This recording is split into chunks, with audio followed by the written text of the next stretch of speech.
Assalamualaikum warahmatullahi wabarakatuh. Selamat datang. Sebelumnya saya ucapkan selamat pagi, selamat siang, selamat sore, dan selamat malam. Sahabat-sahabatku semua, teman-teman mahasiswa pada semester 6 program studi Pendidikan Agama Islam Universitas Islam Lampung. Saya sangat senang sekali dapat bersama-sama dengan kalian di ruang perkuliahan ini, baik secara langsung maupun secara daring. Pada kesempatan ini, saya akan mengajak Anda untuk menelusuri perjalanan sejarah yang panjang dan kompleks dari agama yang mulia ini, serta kontribusi Islam dalam perkembangan dunia modern. Dalam perkuliahan ini, kita akan membahas berbagai aspek penting yang membentuk sejarah Islam modern, termasuk pengaruh kolonialisme, pemikiran pembaruan, gerakan keagamaan, dan pergerakan sosial yang terjadi di berbagai belahan dunia. Tentu, sahabat-sahabat mahasiswa semuanya diharapkan mampu memahami dinamika yang terjadi di dunia Islam. Dari masa sejarah hingga kita mengerti bagaimana ketika menghadapi zaman modern, serta bagaimana konteks sejarah membentuk identitas dan pemikiran umat Islam saat ini. Teman-teman mahasiswa semuanya, pembelajaran kita dilaksanakan dengan sistem pembelajaran hybrid, di mana perkuliahan ini dilaksanakan dengan menggabungkan metode tatap muka dengan pembelajaran daring. Dari kedua metode ini, kita akan mengintegrasikan teknologi untuk mendapatkan pengalaman belajar yang lebih interaktif dan mendalam. Pastikan kalian semua telah mengakses semua platform digital yang disediakan dan berpartisipasi secara aktif dalam setiap sesi pembelajaran. Perlu diketahui, teman-teman mahasiswa semuanya, bahwasanya penilaian dalam mata kuliah ini akan dilakukan melalui berbagai metode yang akan mencakup tugas atau penugasan, kemudian ujian tengah semester atau UTS, kemudian absensi, kehadiran. Ini sangat besar sekali karena kehadiran itu 75%, serta ujian akhir semester atau UAS. Tentu partisipasi dalam diskusi dan presentasi itu pun akan mendapatkan penilaian. Kriteria penilaian akan didasarkan pada sejauh mana kalian dapat mengidentifikasi dan memahami peristiwa-peristiwa kunci dalam sejarah Islam modern. Kemudian menganalisis pengaruh faktor sosial, faktor politik, dan ekonomi terhadap perkembangan Islam dalam konteks global. Kemudian mengembangkan pemahaman kritis mengenai hubungan antara sejarah, budaya, dan ajaran Islam. Selanjutnya adalah mengaplikasikan pengetahuan sejarah dalam konteks isu-isu modern, isu-isu kekinian yang dihadapi oleh umat Islam.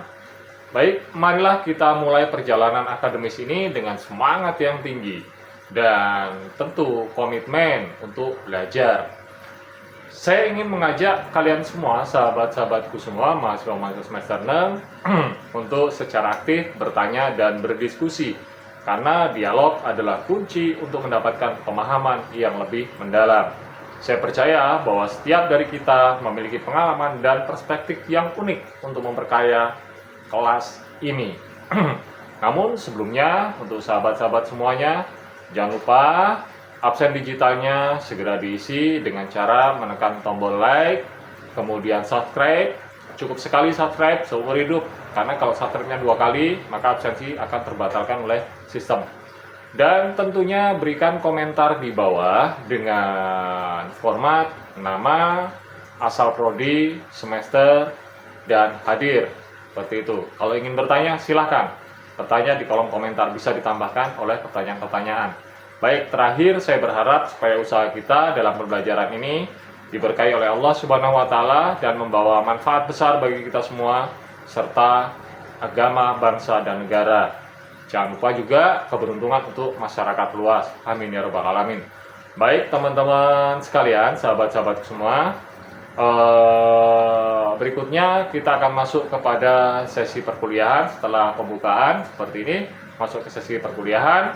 Namun sebelumnya Saya ucapkan selamat datang di kelas ini, kelas daring. Dan mari kita mulai perjalanan menarik ini secara bersama-sama. Kita ketemu lagi di sesi berikutnya.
Oke, teman-teman, sahabat-sahabatku semuanya, mari kita lanjutkan pembelajaran kita di kelas daring maupun tatap muka.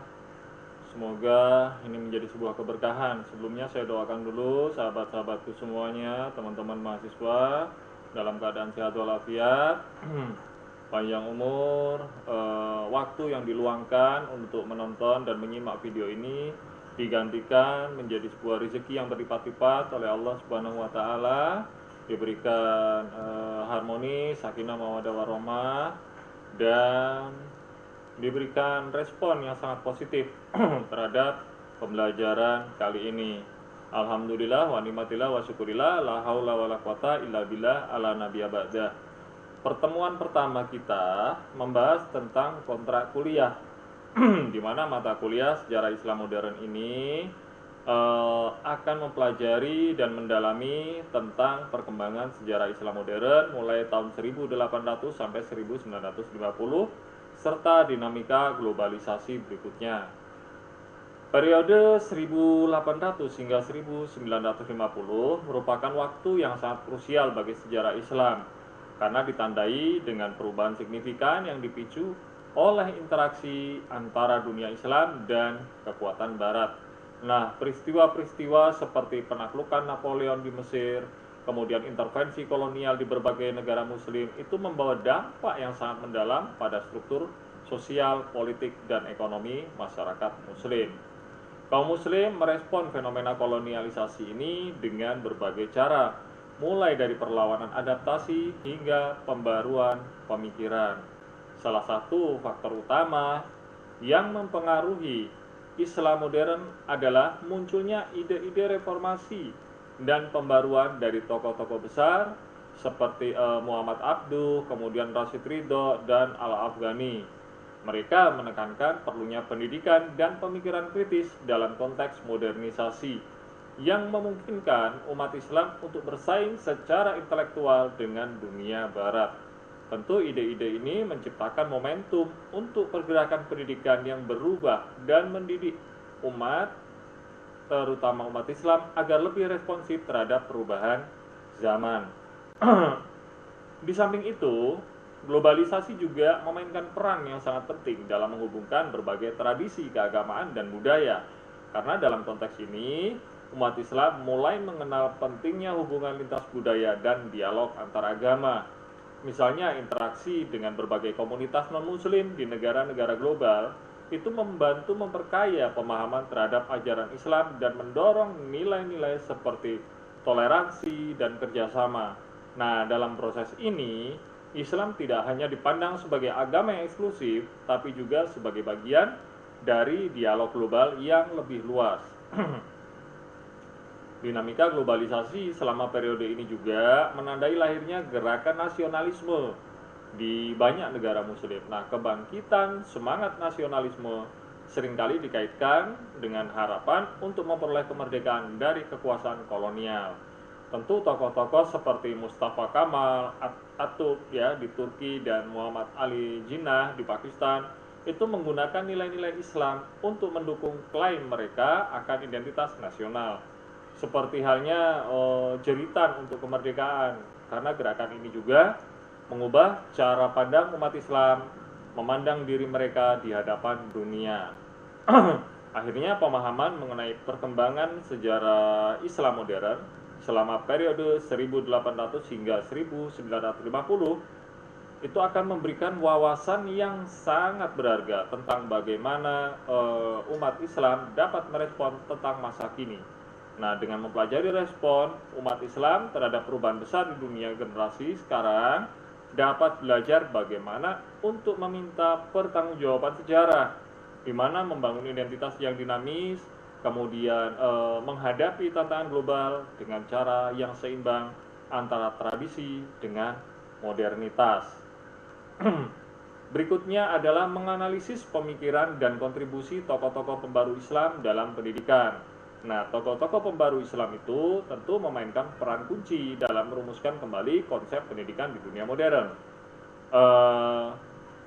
Tokoh pertama seperti Muhammad Abduh, di mana asal-usul Muhammad Abduh itu dari sebuah desa bernama Mahalat Nasr ya di Mesir, di mana ia tumbuh di lingkungan yang sangat religi.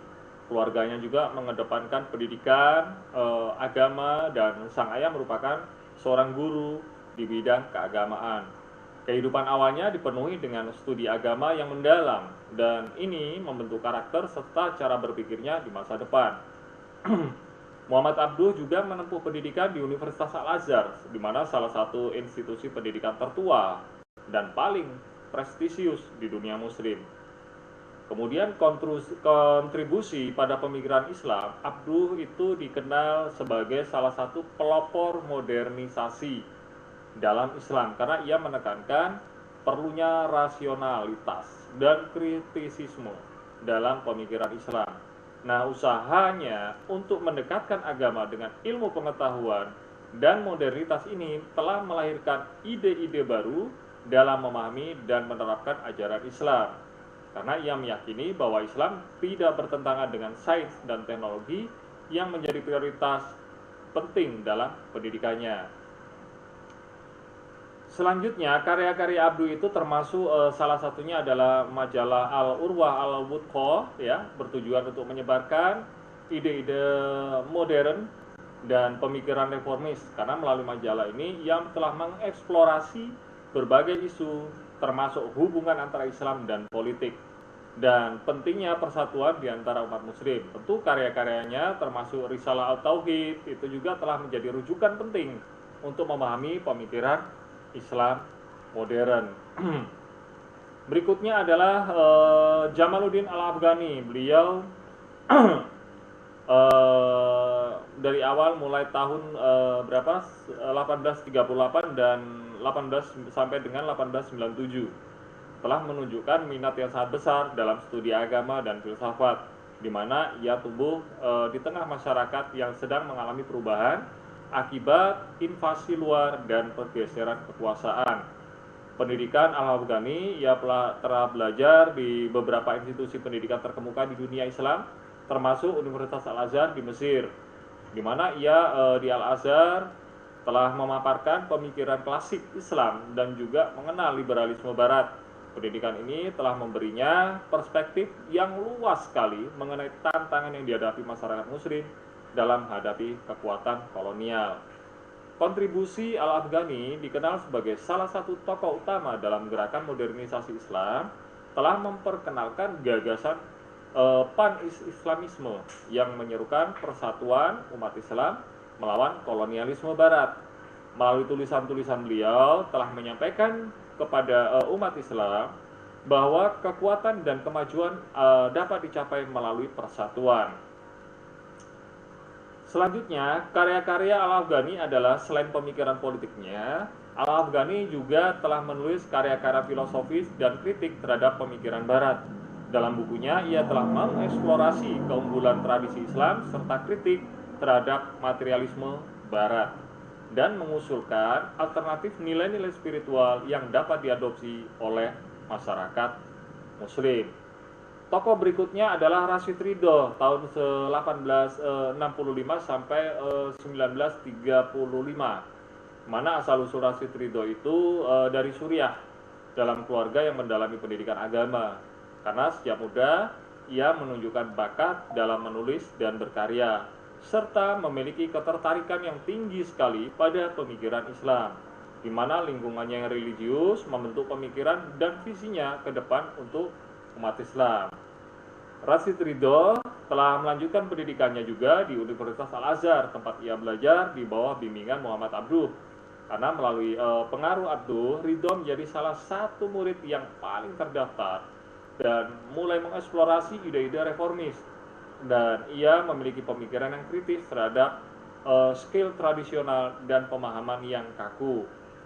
Kontribusi pada pemikirannya dikenal sebagai tokoh yang menekankan pentingnya kembali pada ajaran Islam yang murni atau ajaran Salafi, ya, itu dari Rashid Ridho, serta menolak berbagai praktik yang dianggap menyimpang. Melalui majalah Al-Manar yang telah ia dirikan, Ridho menyebarkan ide-ide pembaruan dan menyerukan setiap individu muslim untuk mempelajari dan menjadikan agama sebagai pandangan hidup. Karya-karya dan tulisan Rashid Ridho itu mengupas tentang berbagai masalah yang dihadapi umat Islam, termasuk politik, kemudian budaya, kemudian sosial, di mana karya-karyanya seperti Tafsir Al-Manar menjadi referensi penting bagi para pelajar dan pemikir Islam di seluruh dunia, karena pemikirannya banyak dikutip dan diadopsi dalam banyak diskusi tentang pembaruan Islam. Tokoh berikutnya adalah Muhammad Iqbal tahun 1877 sampai 1938. Ia berasal dari India, di mana ia tumbuh dalam keluarga yang mengedepankan pendidikan serta memiliki kehidupan yang plural. Karena sejak muda Iqbal menunjukkan bakat dalam sastra maupun puisi. Nah, dalam hal ini akan menjadi salah satu saluran utama untuk menyampaikan pemikiran-pemikirannya di masa depan. Tentang pendidikan Muhammad Iqbal, ia menempuh pendidikan di Universitas Lahore, di mana ia mendapatkan gelar dalam bidang filsafat. Kemudian ia melanjutkan kembali studi di Cambridge University dan memperoleh gelar PhD di bidang filsafat. Pendidikannya di Barat juga memberi Iqbal perspektif baru tentang modernitas yang akan mempengaruhi karya-karyanya selanjutnya. Kontribusi pada pemikiran, sekembali Muhammad Iqbal dari Eropa, Iqbal mulai menulis puisi yang sangat mempengaruhi pemikiran, terutama politik dan sosial di India, di mana puisi-puisinya terkenal seperti Shikwa dan Jawab Shikwa itu telah merespon pertanyaan tentang posisi umat Islam dalam konteks modern dan tantangan yang dihadapi mereka. Berikutnya adalah karya-karya dan pengaruh Iqbal itu terhadap Poet of the East, ya, dan menjadi tokoh kunci dalam sejarah sastra Urdu. Karya-karyanya tidak hanya mempengaruhi masyarakat India, tetapi juga memberikan inspirasi bagi gerakan kebangkitan di seluruh dunia Muslim. Pemikirannya tentang cinta, kebangkitan spiritual, dan kesadaran diri terus dipelajari dan diterapkan. Tokoh berikutnya adalah Ali Syariati tahun 1933 sampai 1977. Dilahirkan di Mazinan, Iran, ya, pada tahun 1933 karena ia merupakan putra seorang ulama dan tumbuh dalam lingkungan yang sangat religius. Sejak remaja, Syariati terpapar pada pemikiran Islam dan dengan cepat mengembangkan ketertarikan terhadap isu-isu sosial dan politik yang dihadapi masyarakat Iran. Pendidikan Syariati dari Universitas Mazad, di mana ia belajar sastra, belajar filsafat, kemudian sosiologi, ya. Kemudian setelahnya ia melanjutkan studinya ke Perancis, di mana ia memiliki pemikiran tentang Marxisme dan sosialisme. Pengalaman ini telah membentuk cara pandangnya dan mempengaruhi ide-ide yang ia kembangkan kemudian. Berikutnya dari Ali Syariati ini memiliki kontribusi pemikiran karena menjadi tokoh penting dalam gerakan intelektual Islam dan revolusi di Iran, ia menggunakan pendekatan yang menggabungkan pemikiran Islam dengan ide-ide modern. Nah, dalam karya-karyanya, Syariati menekankan pentingnya revolusi sosial dan politik, serta perlunya umat Islam untuk melawan penindasan dan ketidakadilan. Dalam bukunya yang terkenal, yaitu Garbage, atau di dalam bahasa Indonesianya itu adalah Kebangkitan Barat, Syariati mengkritik pengaruh budaya Barat yang dianggapnya bisa merusak nilai-nilai Islam.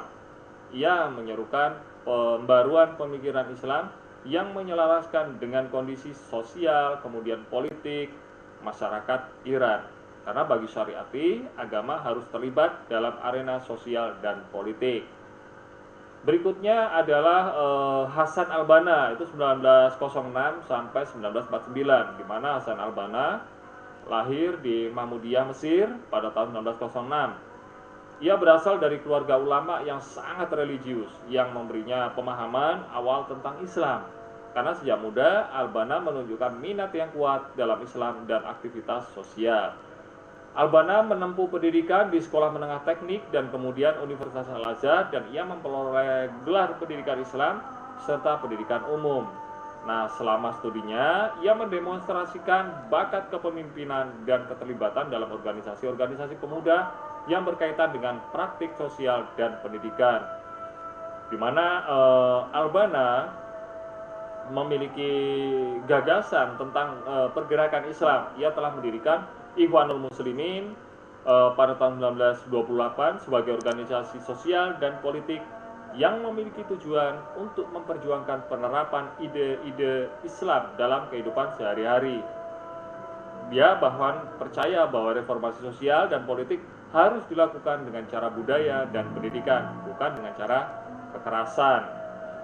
Tentunya pandangannya tentang masyarakat modern, Iqbal telah memberikan sebuah pertentangan, ya, karena sepanjang hidup Iqbal, maksud saya al-Banna, ya, karena sepanjang hidupnya al-Banna telah menjalin hubungan yang kompleks dengan pemerintah Mesir. Ketika rezim tidak lagi mendukung gagasannya, ia mengalami penindasan, namun ia tetap melanjutkan perjuangannya untuk membawa gerakan Islam ke arus utama politik dan sosial di Mesir. Berikutnya Said Qutb. Ya, Said Qutb itu lahir di Mesir tahun 1906, berasal dari keluarga petani yang mengedepankan pendidikan. Karena sejak muda, Qutb telah menunjukkan minat yang kuat dalam sastra dan penulisan serta pemikiran komitmen terhadap ajaran Islam. Said Qutb menyelesaikan pendidikan juga dari Universitas Al-Azhar, di mana ia memperoleh gelar di bidang pendidikan. Kemudian bekerja sebagai guru dan penulis. Dan pengalamannya di Amerika selama beberapa tahun telah memberinya perspektif yang berbeda tentang budaya Barat dan nilai-nilainya.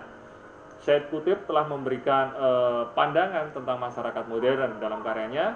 Qutb telah menyatakan bahwa masyarakat modern telah memisahkan kehidupan dari nilai-nilai spiritual.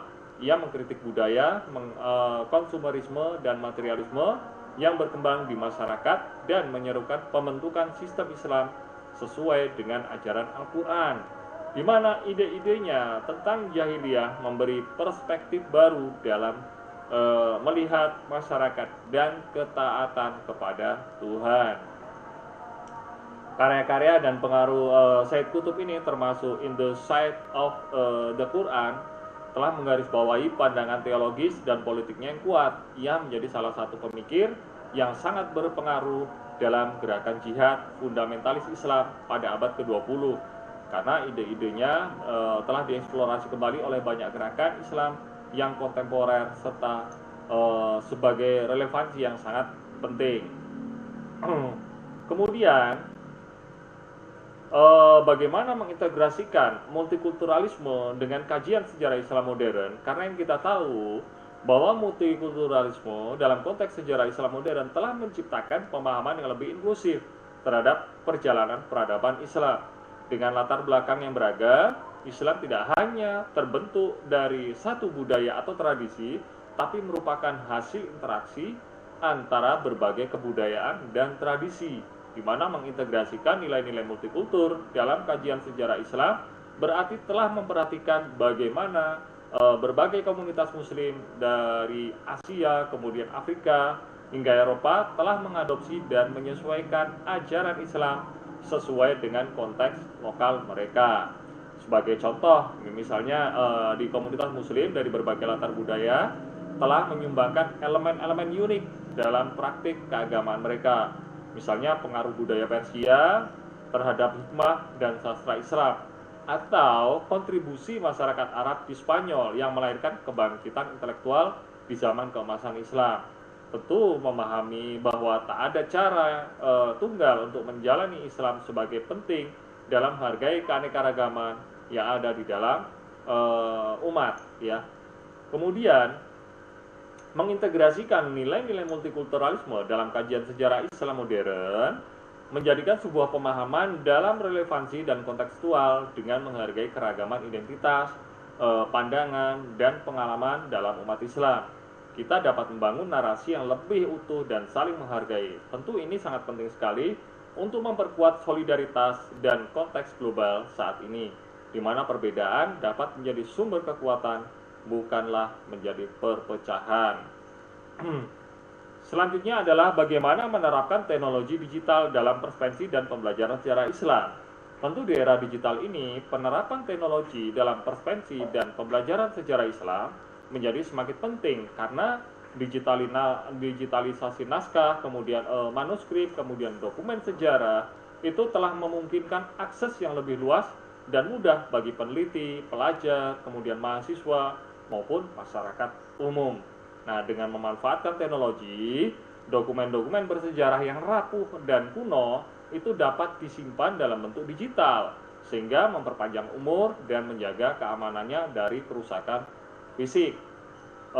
Platform digital lainnya seperti Google Book, kemudian JSTOR, kemudian database perpustakaan lainnya juga menyediakan akses kepada pengguna untuk menjelajahi koleksi literatur yang berkaitan dengan sejarah Islam dari seluruh dunia. Nah, hal ini tentu sangat berharga bagi para peneliti dan pelajar, ya, yang mungkin tidak memiliki akses perpustakaan atau koleksi fisik yang terletak jauh dari tempat tinggal mereka. Nah, dengan demikian, teknologi digital memiliki kontribusi dalam menyebarkan pengetahuan dan memperkuat studi akademik tentang sejarah Islam. Teman-teman, sahabat mahasiswa yang berbahagia, dengan menjelajahi keempat aspek ini diharapkan nanti mahasiswa dapat mengembangkan pemahaman yang mendalam tentang sejarah Islam modern dan relevansinya dalam konteks global saat ini. Tentu kemampuan untuk menghubungkan antara tradisi dengan kemajuan zaman serta memahami keragaman dan kompleksitas dunia Islam akan membantu menjadi mahasiswa yang memiliki individu yang lebih kritis dan peka terhadap tantangan di masa depan. Perlu diketahui bahwasanya tentang perkuliahan ini, kehadiran perkuliahan nanti dalam penilaian itu 75%, kemudian ketepatan waktu pengumpulan tugas juga mendapatkan penilaian, kemudian partisipasi aktif dalam diskusi juga, kemudian kejujuran akademik, kemudian penggunaan teknologi pembelajaran yang relevan, yang sesuai, sehingga pembelajaran nanti bisa berlangsung secara aktif. Tenang saja, kalau dari sisi penugasan nanti digitalisasi, tidak perlu mengumpulkan makalah, ya, cukup membuat video tentang penjelasan, kemudian ada sesi tanya jawab di wilayah kalian masing-masing, boleh di lingkungan luas, boleh di dalam ruangan yang jelas, sebaiknya di lingkungan luas saja supaya terkesan sangat damai dan terkesan sejuk kalau melihatnya, ya. Nggak apa-apa, boleh di taman atau di kebun atau di mana, yang jelas tempatnya bersih dan pantas untuk dieksplorasi. Nah, nanti tugas tersebut dikumpulkan melalui WhatsApp saja. Video durasi tidak boleh lebih dari 6 menit karena sulit nanti tersambungkan ke WhatsApp. Nah, untuk sementara pembelajaran sampai di sini dulu di pertemuan pertama ini. Dengan mengucap bismillah, kita akan mulai ke depannya untuk pertemuan kedua. Mudah-mudahan ini menjadi dampak yang positif, manfaat yang baik untuk teman-teman mahasiswa. Saya doakan semuanya dalam keadaan sehat, bisa bertemu di pertemuan berikutnya, panjang umur, selamat juga sampai ke tujuan misi berikutnya, yaitu misi untuk mampu mengkoneksikan materi pembelajaran sejarah Islam modern kepada perkembangan diri sendiri maupun mampu menjadi batasan-batasan ketika kita menyaksikan dunia agar terjadi keseimbangan pada diri kita terhadap dunia globalisasi saat ini. Mungkin itu saja yang bisa saya sampaikan. Kurang lebihnya mohon maaf. Mudah-mudahan ini tidak membosankan. Saya iri dulu. Billahi taufiq wal hidayah. Assalamualaikum warahmatullahi wabarakatuh.